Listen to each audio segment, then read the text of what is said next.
Rain hammered the city like nails falling from the sky. The restaurant owner stood under the flickering street lamp, his soaked shirt clinging to his bony shoulders. He stared at the handwritten sign taped to his door, closed forever, and felt the last shred of his pride dissolve. The bank had taken his house. His wife had left. Tonight, he would swallow every pill in his pocket and let the storm wash his body into the gutter. A whimper cut through the drumming rain. He turned, squinting.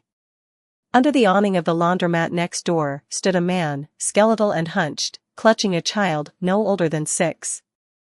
The beggar's clothes were blackened with dirt, his face gaunt, eyes hollow like 2 burnt holes. The girl pressed against him, her hair matted, her skin so pale it looked blue. But what froze the owner's blood were her hands, tiny, trembling, glowing faintly in the dark, like fireflies trapped under her skin.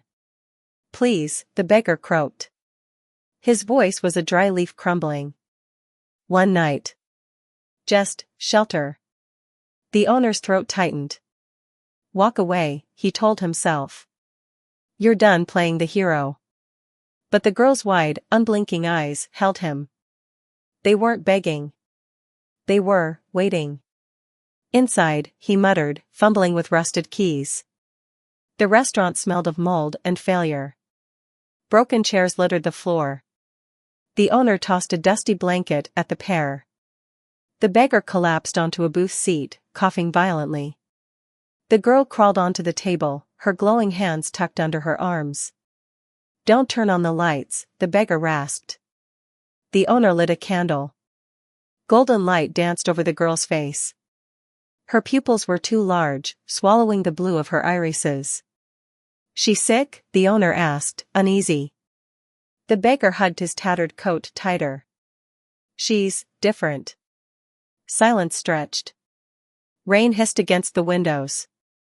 The owner pulled the pill bottle from his pocket. One gulp, he thought. Then peace. A clatter made him jump. The girl had knocked over a salt shaker. She stared at the spilled grains, then touched them with one finger.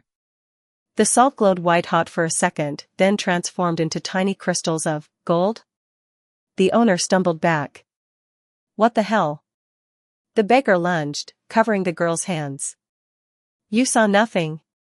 But the owner's pulse roared in his ears. He grabbed the beggar's arm. "Who are you?" A struggle. The beggar's coat ripped. Something clanged to the floor, a metal orb, smooth as a pearl, etched with glowing symbols that twisted like living snakes. The owner snatched it. The metal was warm. "Don't," the beggar screamed. The symbols flared. The orb hummed, vibrating, and for a heartbeat, the owner saw things, flashing images of laboratories, explosions, men in black masks chasing this broken man and his strange child. He dropped the orb like a burning coal. This is stolen tech." "Military? Corporate?" The beggar scooped up the orb, hugging it to his chest. His hands shook. "They'll kill her. You understand? They'll cut her open to get it back." The girl made a sound, a high, keening whine. Her glow brightened, casting shadows on the walls. Outside, thunder boomed. The owner's pills lay forgotten on the counter. His mind raced. That device, it could be worth millions. Enough to save his restaurant. His life. But the girl was staring at him again. Waiting. "What's your plan?" he growled. The beggar's shoulders sagged. "Keep running." Until, he touched the girl's hair. A strand turned gold under his fingers. "Until I fix what I did to her." Footsteps splashed outside. The owner peered through the blinds. 2 men in leather jackets lurked across the street, scanning buildings. One held a photo, a blurry shot of a man and child. The beggar moaned. "They're here." The owner's hands clenched. He hadn't felt adrenaline in months. Back door. Now. They fled through the kitchen, past rotting vegetables and a dead fridge. The owner shoved them into the alley just as the front door smashed open. "Where are they?" a man snarled inside. The owner pressed the orb into the beggar's hands. Take the girl. Go. Why, help us, the beggar whispered. The owner glanced at the child. Her glow reflected in the rainwater pooling at their feet. Maybe I'm tired of losing. As the pair vanished into the storm, the owner turned back. The thugs were trashing his kitchen. He should have been afraid. But for the first time in years, his heart beat steady. He picked up a rusted frying pan. Let's see how hungry they really are. The frying pan hit the first thug's skull with a dull clang. He crumpled like a sack of flour. The second man froze, staring at his partner, then at the owner, a ragged, rain-soaked ghost holding a dented weapon. You crazy? The thug spat, backing away. This ain't your fight. The owner swung again. The pan grazed the man's ear. Get out. They fled, cursing. The owner stood panting in the wreckage of his kitchen. Broken plates, spilled rice, and a single glowing grain of gold from the girl's earlier touch. He picked it up. It hummed faintly, warm against his palm. What did I just get into? He found the beggar and girl hiding under a bridge 2 blocks away. The girl sat cross-legged in a puddle, her glowing hands submerged. The water around her shimmered, swirling with tiny currents of light. The beggar paced, clutching the metal orb. They'll come back, the owner said, flatly. The beggar flinched. I know. That thing, the owner pointed at the orb. What is it? And why's the kid like that? The beggar sank to his knees. For a long moment, the only sound was the girl splashing her hands, sending ripples of gold across the water. I was an engineer, the beggar whispered. Worked for a company. They wanted limitless energy. No oil, no coal. Just this. He held up the orb. The symbols pulsed faintly, as if listening. It absorbs energy from living things. Stores it. Releases it. But. He touched the girl's shoulder.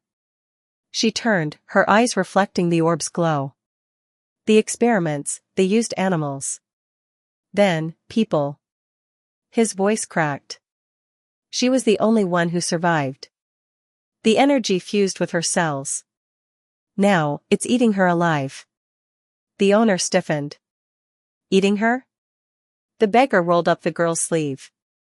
Her arm was veined with glowing cracks, like lava under skin. The orb needs a host. She's holding it back, but not for long. If it overloads.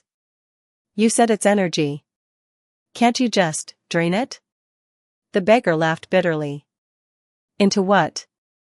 The grid? A battery? It's too raw. Too wild.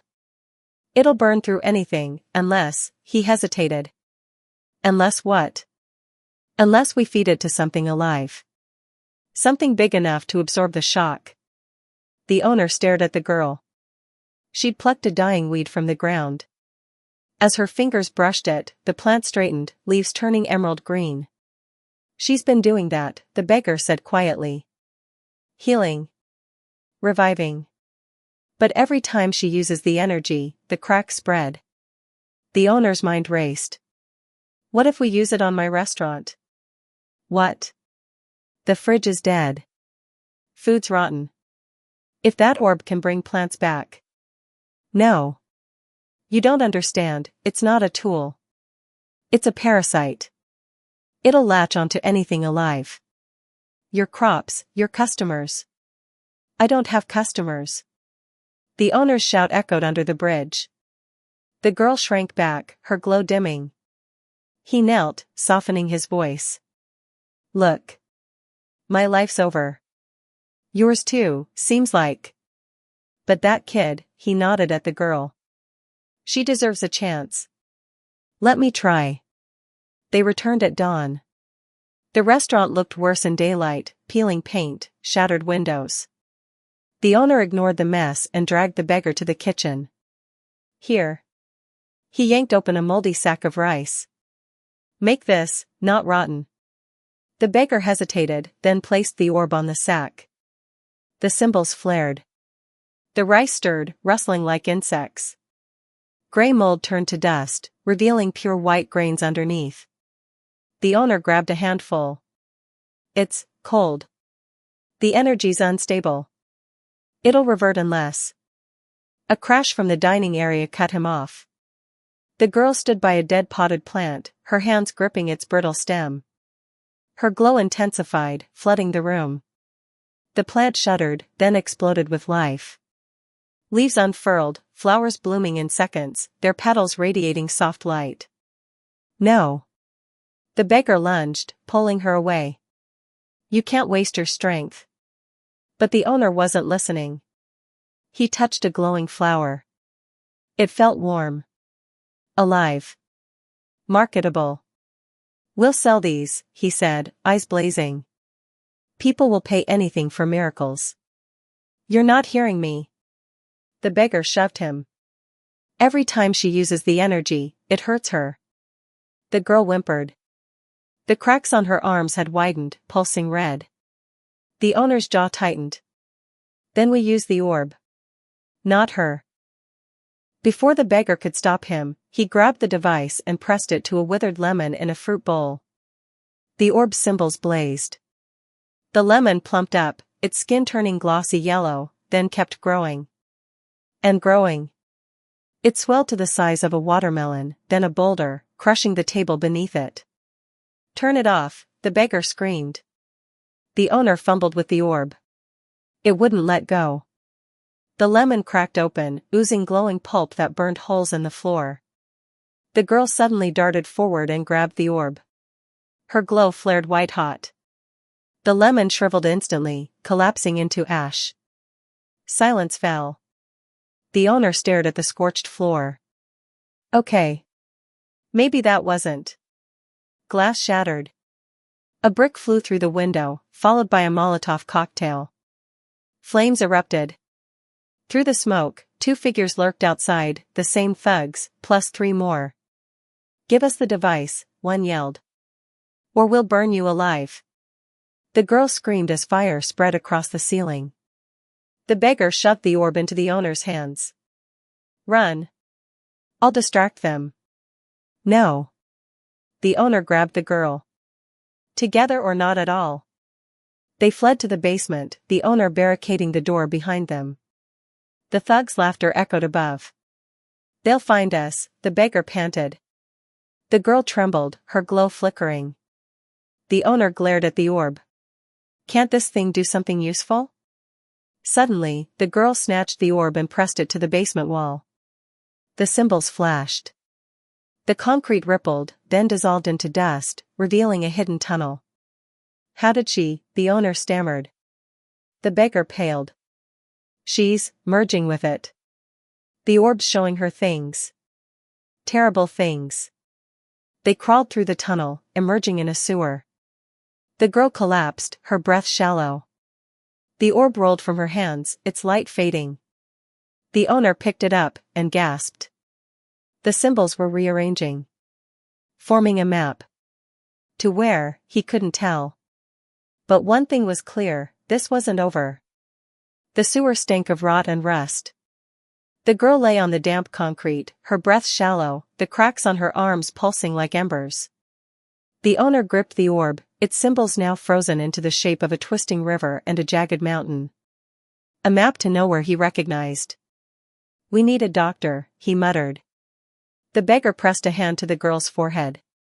Doctors can't fix this. Only the orb can, and it's killing her. Then why'd you make the damn thing? I didn't. The beggar's voice broke.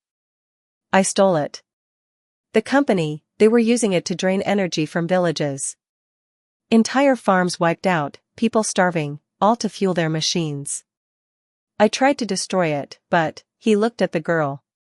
She was in the lab that night. Orphan. When the device went critical, it bonded to her.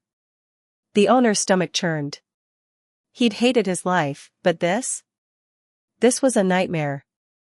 A distant drip-drip echoed through the tunnels. Then another sound, boots sloshing through water. They're coming, the beggar hissed. The owner shoved the orb into his pocket and scooped up the girl. She weighed nothing, her glow faint as a dying candle. They stumbled through the tunnels, guided only by the faint light of the orb's symbols. The footsteps grew louder. Split up, the owner whispered. I'll draw them off. No. The orb's linked to her. They'll track it either way. The girl stirred, her eyes fluttering open. She pointed weakly at a ladder leading up to a manhole cover. They climbed into an alley littered with trash. The owner peeked around the corner, his restaurant was still smoldering, fire trucks hosing it down. His chest ached. That place had been his father's before him. Now it was ash. The beggar tugged his sleeve. There. A stray dog limped past, its leg mangled and bleeding. The girl whimpered, reaching toward it. Before anyone could stop her, she touched the orb. It glowed, and a thread of light shot from the device to the dog's wound. The dog yelped, then stood, leg fully healed. It licked the girl's face and bolted. The owner stared. You healed it. She healed it. And it cost her days of her life, the beggar snapped. The girl's veins now glowed up to her elbows. A shout echoed from the sewer entrance. The thugs were climbing out. This way. The owner led them to an abandoned parking garage. They hid behind a crumbling wall as the thugs fanned out below. One thug held a handheld device, a blinking screen with a pulsing dot. The orb's energy signature. We're sitting ducks, the owner whispered. The girl suddenly grabbed his hand. Her touch burned. Images flooded his mind, a wire fence, a boarded-up factory on the city's edge. The map from the orb. She's telling us where to go, the beggar said. The old energy plant. Why? The company's first lab. Maybe there's something there to help her. They waited until nightfall, then crept through backstreets. The girl's glow made them visible, but her legs kept giving out. Halfway there, the owner had to carry her. Stay awake, he muttered, shaking her gently. Keep those eyes open, kid. She nuzzled against his neck, her skin fever-hot. The factory loomed ahead, surrounded by chain link and warning signs, contamination risk. They slipped through a gap in the fence. Inside, shattered glass crunched underfoot. The air smelled of chemicals and decay. The beggar found a hidden elevator behind a rusted generator. Down. The lab's underground. The elevator creaked to life. The owner's pulse pounded. What if the thugs followed? What if the lab was a trap? The doors opened to a white hallway, lights flickering. Lab equipment lay overturned. Scorch marks blackened the walls. The beggar choked. This is where it happened. Where she? The girl squirmed out of the owner's arms and shuffled to a broken glass pod. Inside were tiny, decayed bones, animal skeletons. Test subjects, the beggar whispered. The girl pressed her palm to the orb. Symbols flared, and a hologram burst to life, a recording of men in lab coats. Subject 11 has stabilized, a scientist said. The energy is merging with her nervous system. If this works, we'll... Gunfire erupted in the hologram. Screams. The beggar appeared, younger, wild-eyed, smashing equipment. He grabbed the orb from a console and fled, the girl, smaller, healthier, clutching his leg. The hologram faded. You blew the place up, the owner said. To stop them. The beggar knelt by the girl. But I was too late for you. A sudden tremor shook the room. Dust rained from the ceiling. The owner ran to the elevator. The display showed the elevator ascending, someone had called it up. They're here, he said. The girl grabbed a fallen crowbar and slammed it into the orb. Sparks flew. The symbols rearranged, into a countdown. 10:00. 9:59. 9:58. What did you do? The beggar cried. The girl pointed at a massive reactor in the center of the lab. A cracked glass sphere, twice as tall as a man, filled with dormant black liquid. The backup energy core, the beggar breathed. She's overloading the orb to activate it. Will that help her? It'll absorb the orb's energy. But if it's unstable? The elevator dinged. Doors opened. Thugs poured out. The owner grabbed the crowbar. Go. I'll hold them off. You'll die. Better than her. The owner charged, swinging. The thugs laughed, dodging easily. One punched his ribs. Another kicked his legs out. The girl screamed. Her glow turned blinding. The reactor's black liquid began to swirl, then burn with golden light. The thugs froze. What the hell is that? The beggar pulled the owner back as the reactor roared to life. The orb's countdown hit 5 o'clock. It's going to explode, the beggar yelled. We need to seal the core. But the girl was walking toward the reactor, arms outstretched. No. The owner lunged, grabbing her waist. Stop. She touched his cheek. Her fingers left glowing marks. Then she shoved him back with unnatural strength and jumped into the reactor's core. The liquid enveloped her. No, the beggar screamed. The thugs ran for the elevator. The owner crawled toward the reactor, tears blurring his vision. Kid! Get out of there! Inside the glowing liquid, the girl smiled. Then her body dissolved into light. The reactor went dark. The orb's countdown stopped at 0:01. Silence. The owner collapsed, sobbing. The beggar stared blankly at the empty reactor. Then, a hand burst from the black liquid. Small. Glowing. Alive, the glowing hand gripped the edge of the reactor. The owner scrambled forward, heart pounding, and pulled. The girl emerged, dripping black liquid that evaporated into smoke. Her skin was smooth, her cracked veins gone, but her eyes were now solid gold, devoid of pupils. Kid, the owner whispered. She didn't blink. Didn't breathe. The beggar stumbled over, trembling. The reactor, it stabilized her. For now. A groan echoed from the corner. One of the thugs, half crushed under fallen debris, clutched a bleeding arm. The owner snatched his walkie-talkie. Boss, the device is here. And the girl, she's a monster. Static. Then a cold voice, bring them. The thug smirked through broken teeth. You're dead. All of you.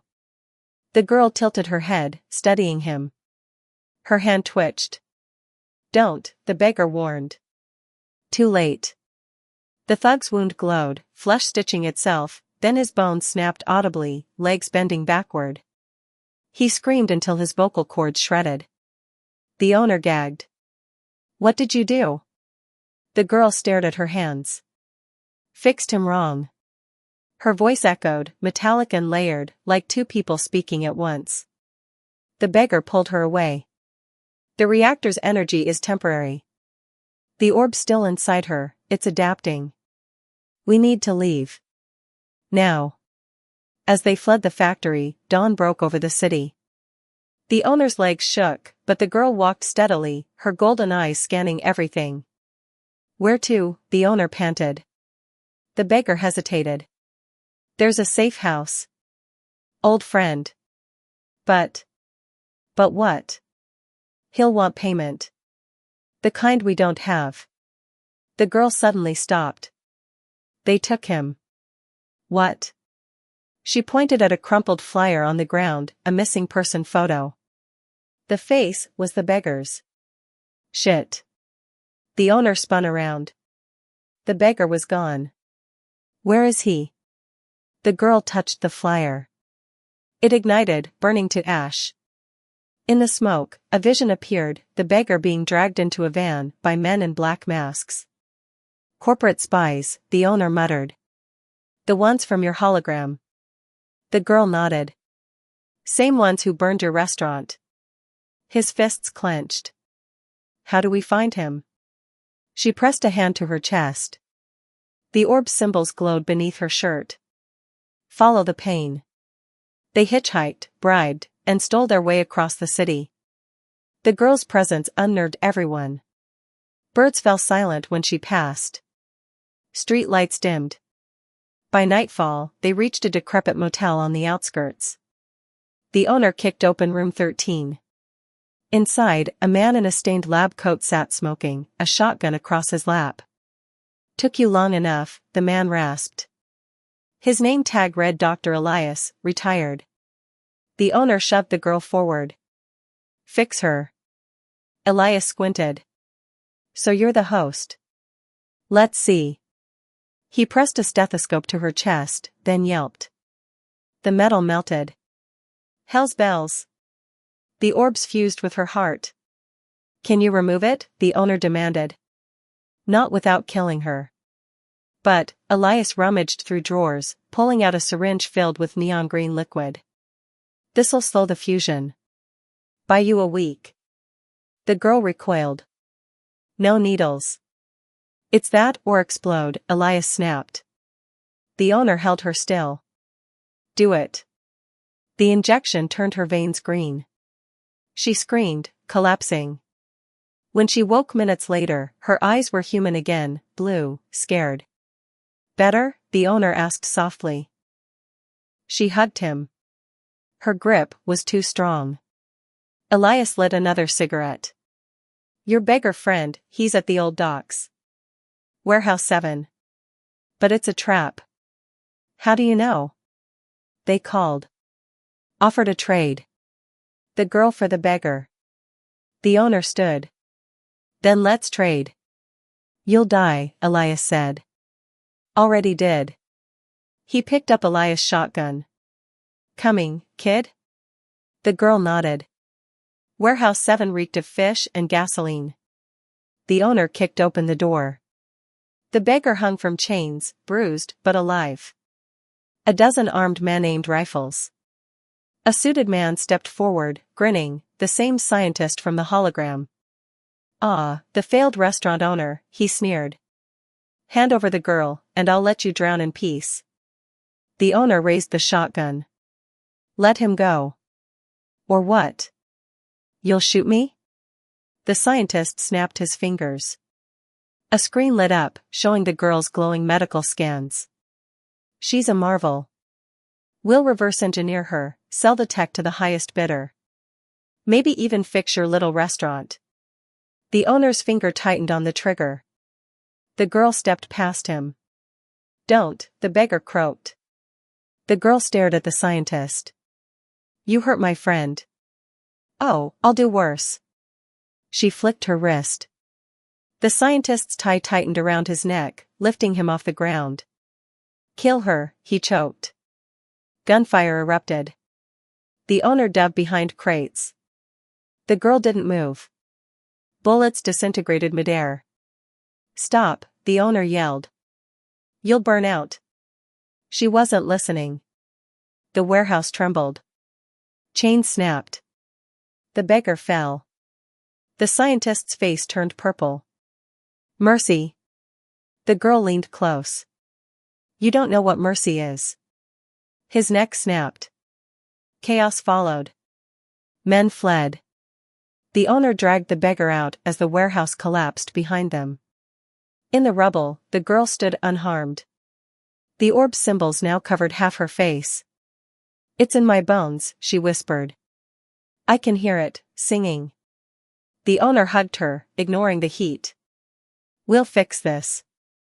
Promise." But as they walked away, the beggar glanced back. The rubble shifted. Something glowed beneath, a shard of the reactor core, whispering. The reactor shard pulsed in the owner's pocket like a second heartbeat as they trudged back to the city. The girl walked between him and the beggar, her steps heavy, the orb symbols creeping like vines up her neck. She hadn't spoken since the warehouse. "We need to rest," the beggar said, eyeing her pallor. The owner nodded toward a derelict diner. Its neon sign buzzed faintly, "E.T." The R was missing. Inside, roaches scuttled under torn vinyl seats. The girl slumped into a booth, her fingers absently tracing the orb's patterns on her skin. The owner lit a candle. Its flame bent toward her, as if bowing. A shadow filled the doorway. "Don't move," the owner growled, reaching for his knife. The man raised his hands, a thug from the warehouse crew, his leather jacket singed, face smeared with soot.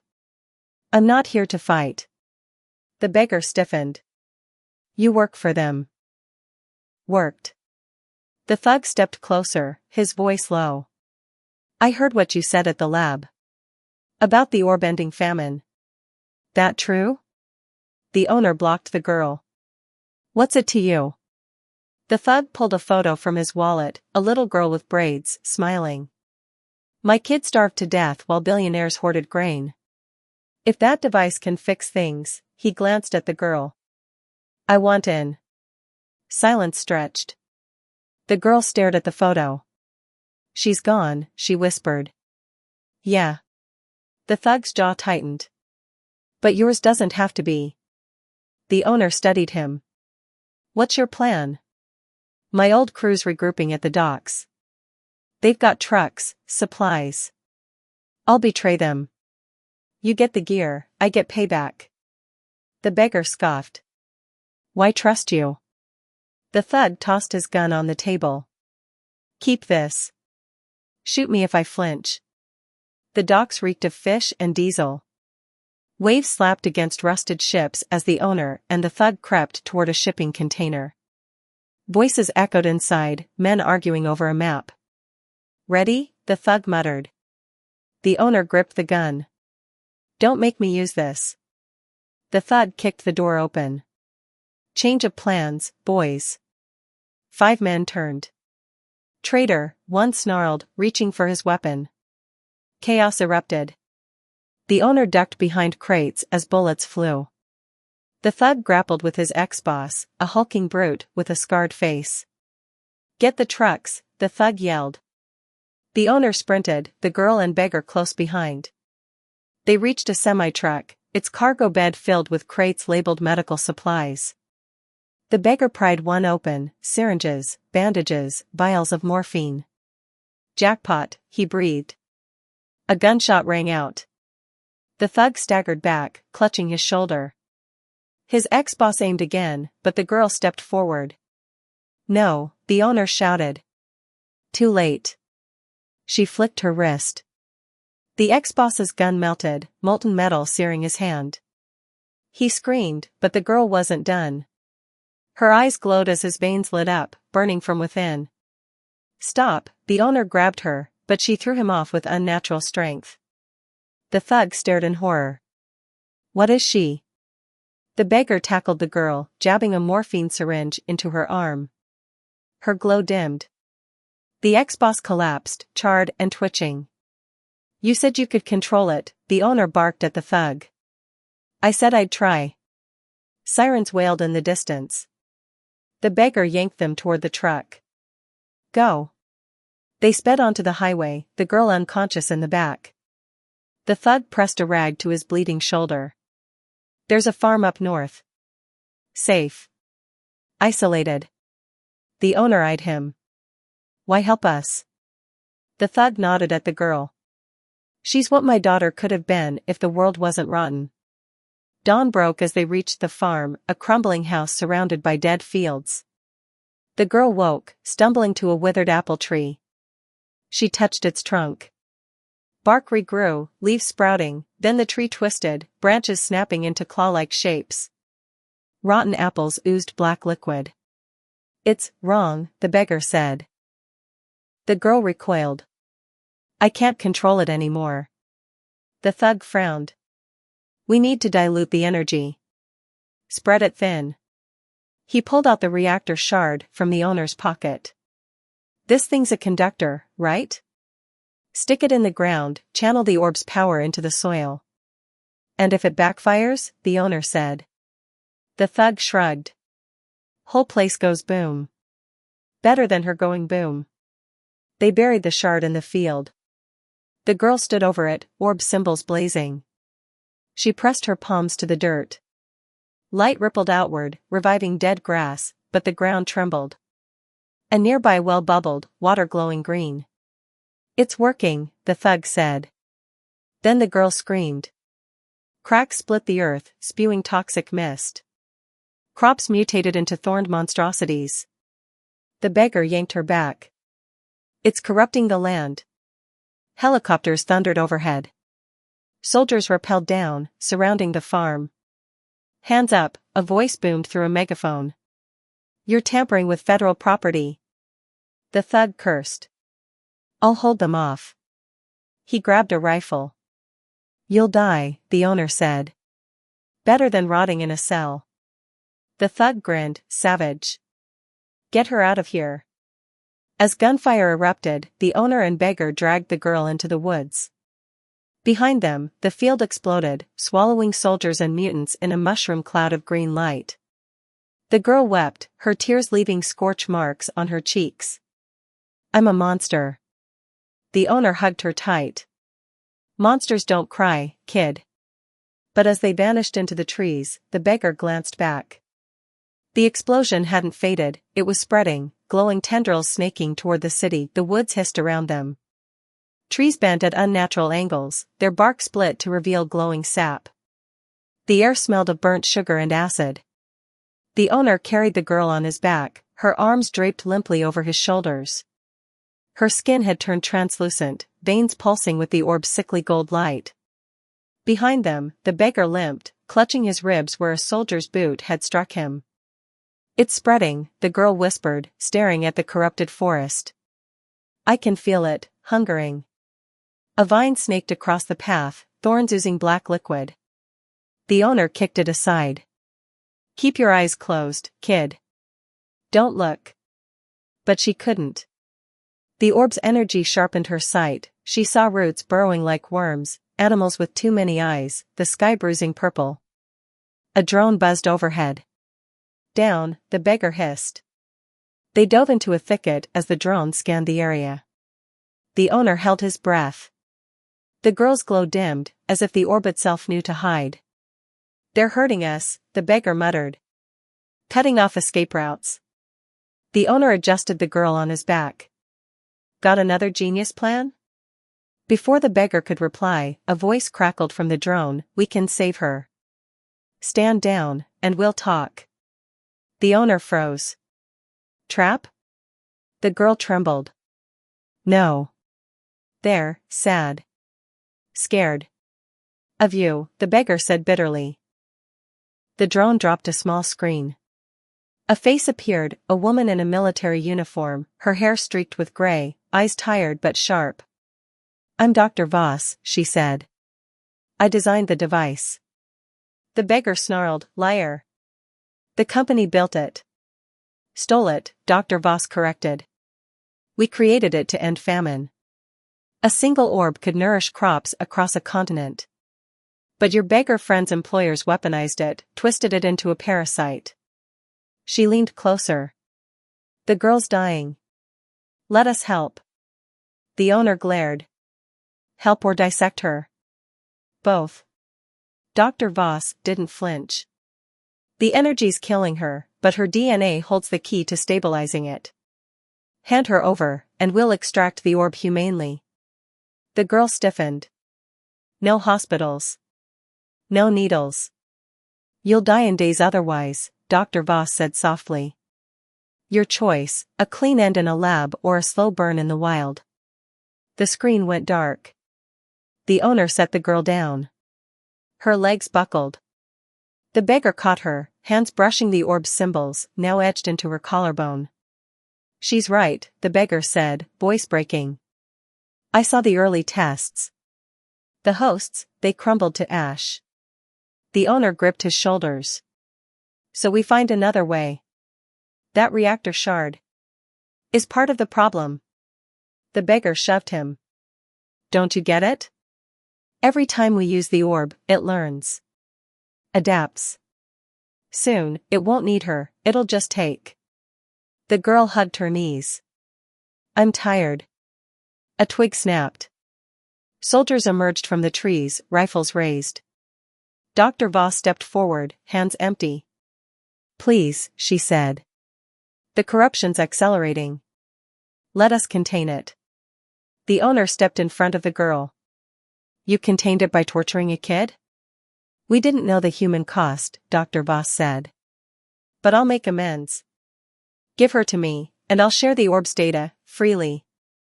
No patents, no armies. Just, peace. The owner hesitated. The girl's hand slipped into his. Liar, she whispered. Dr. Voss's gaze flickered. The beggar suddenly laughed, a raw, broken sound. You're worse than the company. At least they admitted they were monsters. He turned to the owner. Take her. Go north. There's a cave system. What about you? The owner demanded. The beggar smiled. For the first time, it reached his eyes. I'll give you time. He snatched the reactor shard from the owner's pocket and ran. Stop him. Dr. Voss yelled. The beggar dodged soldiers, clutching the shard. It glowed, reacting to the orb's energy in the girl. He slammed it into the ground. The earth erupted. Trees uprooted. Soldiers fell. The owner grabbed the girl and bolted. Behind them, the beggar stood amid the chaos, the shard's light fusing with his body. He's overloading. Dr. Voss screamed. Fall back. The owner didn't look. He didn't need to. The blast's heat seared his neck, the shockwave propelling him forward. The girl's tears soaked his shirt. When they finally stopped, miles later, the sky was on fire. The girl uncurled her fingers. In her palm lay a tiny metal chip, the beggar's final gift, slipped to her during the hug. Coordinates, she said hoarsely. To the beginning. The owner collapsed against a rock, shaking. The lab? She nodded. Where it started. Where it ends. He cupped her face. Her skin was cold. You sure? She leaned into his touch. He died brave. I want to, too. In the distance, helicopters circled the burning forest. Dr. Voss's voice crackled over a discarded radio. Find them. The host is critical. The owner stood, pulling the girl up. Then let's finish this. As they vanished into the shadows, the beggar's last words echoed in the wind, a promise, not a goodbye. Tell her. I'm sorry. The mountains loomed like rotten teeth against the horizon. The owner and the girl climbed through jagged rocks, the coordinates blinking on the stolen GPS device. Wind howled, carrying the stench of burnt plastic. The girl's breaths came in shallow rasps, her veins now fully consumed by the orb's glowing patterns. She looked less human by the hour, more like a statue carved from faulty wiring. There, she whispered, pointing at a crack in the cliffside. The owner shone his flashlight. The beam revealed a steel door, rusted and half-buried. A faded logo, Evergreen Energy Solutions. The original lab. Inside, the air was thick with dust and the hum of dead machines. Broken glass crunched underfoot. The owner helped the girl into a chair, her body trembling. Stay here, he said. I'll find something. No, she gripped his wrist. Her touch left blisters. It's too late. The orb's in my heart. Only way is to burn it out. We'll find another way. She smiled faintly. You sound like him. The owner's throat tightened. The beggar's face flashed in his mind, resigned, brave, gone. He wouldn't lose her too. He scavenged the lab. Drawers held moldy files, shattered vials, and a surgical kit. His hand shook as he sterilized a scalpel with whiskey from his flask. What are you doing? The girl asked. Taking it out. You'll kill me. Or save you. He tied her to the chair with torn cables. Trust me. She didn't resist. Her golden eyes tracked him sadly. You're a good man. Shut up. He pressed the blade to her chest. A faint glow pulsed beneath her skin. This'll hurt. The first cut made her scream. Blood oozed, sizzling like acid. The orb's light flared, repelling the scalpel. Hold still. It's fighting you, she gasped. He sliced deeper. The orb lashed out, a whip of light searing his arm. He dropped the scalpel, flesh smoking. "Stop," she begged. "You can't win." He grabbed a rusted clamp from the floor. "Watch me." The second cut hit bone. The orb roared to life, flooding the room with blinding light. The girl's screams merged with the owner's curses as he wrestled the clamp into her chest. Something snapped. The orb tore free, hovering above her, a miniature sun. The girl slumped, bloodless and gray. "No, no, no." The owner caught her, pressing his jacket to the gaping wound. "Stay awake. Stay awake." Her lips moved soundlessly. The orb pulsed, its light fracturing into tendrils that snaked toward old lab equipment. Machines sparked to life. Screens flashed warnings. Critical overload. The ground trembled. Rocks fell from the ceiling. "It's reactivating the lab," the owner shouted. "How?" The girl's hand twitched toward the orb. "It's learning." A generator exploded. Flames spread, licking at chemical spills.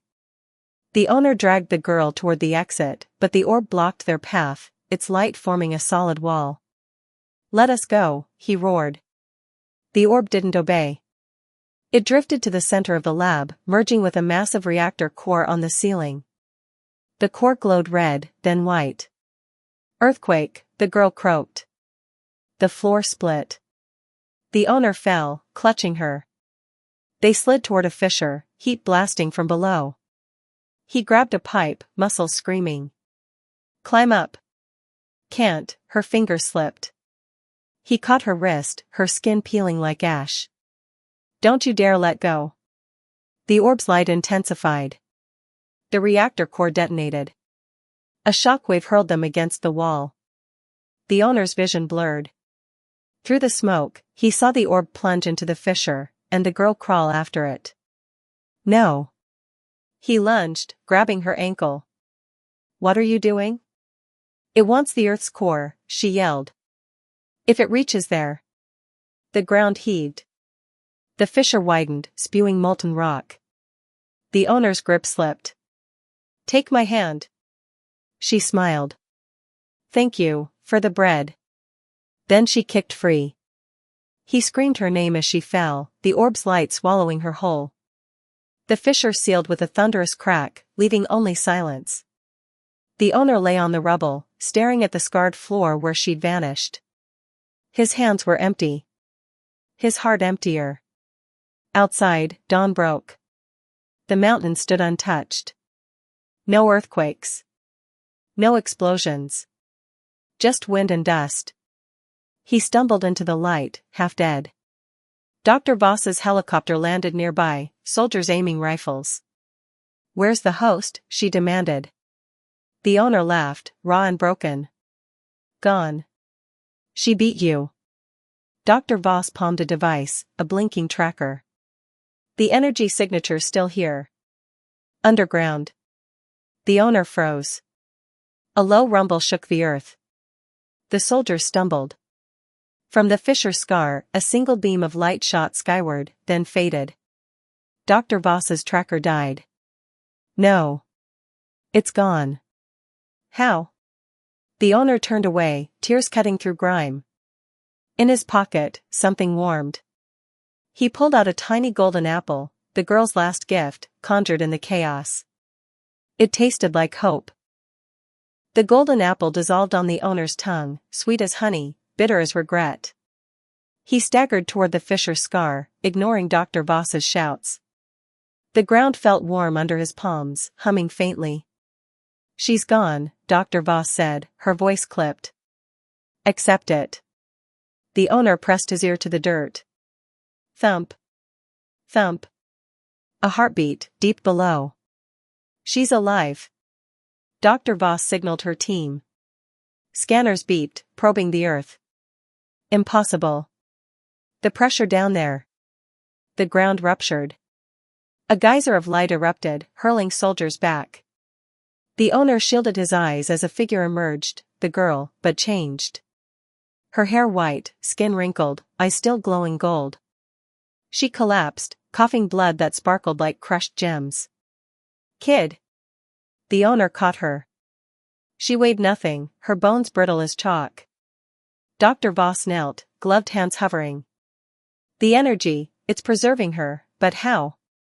The girl gripped the owner's shirt. "It's dying. Its anchor." "The orb's still connected to her," Dr. Voss muttered. "If we sever it." "You'll kill her," the owner snapped. "She's dying anyway." Dr. Voss pointed at the girl's hands, translucent, fading. "The energy's consuming her cells. We contain it now, or it reignites."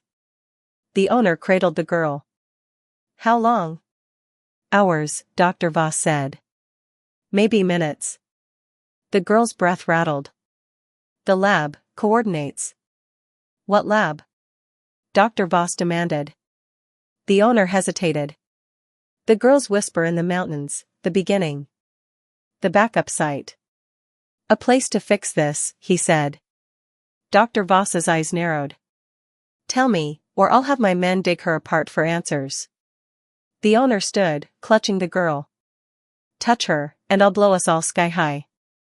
He pulled back his jacket, revealing sticks of dynamite strapped to his chest, stolen from the farm. Soldiers tensed. Dr. Voss raised a hand. "You're bluffing." The owner lit a match. "Try me." Silence. The girl wheezed. "Let them help." "They won't help," the owner said. "They'll cage you." She touched his face. Her fingers crumbled at the tips. "Trust, one last time." The match burned low. Dr. Voss didn't flinch. The owner dropped it, stomping the flame. "Coordinates for her life. Deal?" Dr. Voss nodded. "Deal." The convoy snaked through barren hills. The girl slept in the owner's arms, her aging slowed by 4 fluids. Dr. Voss drove, eyes flicking to the rearview mirror. "You know she'll never be normal," she said. The owner didn't answer.